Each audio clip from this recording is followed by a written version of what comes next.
Neuro rehab সেন্টারে কাজ করার জন্য আমাদেরকে অনেকের কাছে জিজ্ঞাসা থাকে যে স্পাইনাল কর্ড ইনজুরি হয়েছে, এটা কিভাবে হলো এবং এটা কোন জায়গায় স্পাইনাল কর্ডে আঘাতের জন্য বা ভার্টিব্রাল কলামে আঘাতের জন্য এই চোটটিতে রোগী ভুগছেন।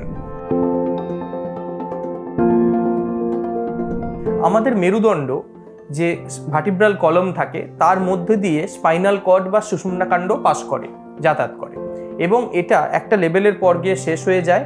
এবং এই শেষ হওয়ার আগে অবধি যে কোনাস বলে জায়গাটি থাকে তার আগে অবধি বিভিন্ন জায়গায় শরীরের যে নার্ভ সাপ্লাইগুলো, এই র্যাডিক্যালের মাধ্যমে যে র্যাডিক্যাল নার্ভগুলো বেরোয় সেগুলোর মাধ্যমে শরীরের বিভিন্ন জায়গার ডিস্ট্রিবিউশন হয় বা সাপ্লাই হয় এই স্পাইনাল কর্ডের থেকে। তো এবার আমাদের মেরুদণ্ডের গ্রস যে ভাগগুলো আছে, একটা হচ্ছে সার্ভাইকাল স্পাইন, একটা হচ্ছে ডরসাল স্পাইন, একটা হচ্ছে লাম্বার স্পাইন এবং শেষকালে ফিউজ হয়ে যাওয়া স্যাক্রাম, এবং তলায় একটা ছোট আমাদের মানুষের ক্ষেত্রে ভেস্টিজিয়াল হয়ে যায় কক্সিস।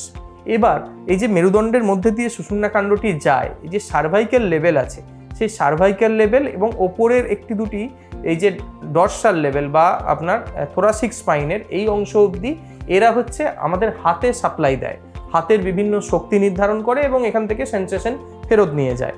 এই যে ডরসাল স্পাইনের এই ডরসাল স্পাইনটা আমাদের পুরো ট্রাঙ্কে সাপ্লাই করে এবং তার নিচে যে লাম্বার স্পাইন আছে সেই লাম্বার স্পাইন আমাদের দুটো পায়ের বিভিন্ন রকম যে শক্তি এবং ফেরার পথে যে অ্যাপারেন্ট সেন্সেশন নিয়ে আসা এইগুলো কাজ করে।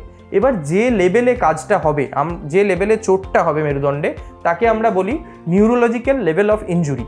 এই নিউরোলজিক্যাল লেভেল অফ ইনজুরির ওপর নির্ভর করে যে রুগীর কোন জায়গা থেকে দুর্বলতা আসবে।